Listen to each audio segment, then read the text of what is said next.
ধেয়ে আসছে বৃষ্টিবলয় শ্রাবণী, নিয়ে আসছে সারা দেশেই বৃষ্টিপাত। আসসালামু আলাইকুম। বর্তমানে দুর্বল অবস্থায় বৃষ্টিবলয় ধারা দেশের ওপর অব্যাহত রয়েছে। তবে এর মূল বেনিফিট পাচ্ছে ওয়েস্ট বেঙ্গল। মূলত পশ্চিমবঙ্গের উপরেই মূল মেঘগুলো সৃষ্টি হতে দেখা যাচ্ছে গত কিছুদিন ধরে। তবে বাংলাদেশেও বিক্ষিপ্তভাবে কিছু বৃষ্টি ও বজ্রবৃষ্টি হতে দেখা যাচ্ছে বেশ কিছু এলাকায়।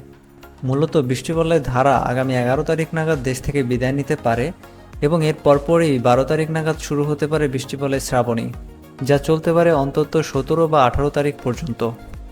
বৃষ্টিবলয় শ্রাবণীর মূল বৈশিষ্ট্য হচ্ছে এটি সারা দেশেই পর্যাপ্ত বৃষ্টিপাত ঘটাতে পারে, তবে দেশের দক্ষিণাঞ্চলে তুলনামূলক বৃষ্টিপাত কিছুটা বেশি হতে পারে। সম্ভাব্য সর্বোচ্চ বৃষ্টিপাতের এলাকাসমূহ হল খুলনা বিভাগ, বরিশাল বিভাগ এবং চট্টগ্রাম বিভাগ। এছাড়াও দেশের মধ্যাঞ্চলেও পর্যাপ্ত বৃষ্টিপাতের সম্ভাবনা রয়েছে এই বৃষ্টিবলয়ে।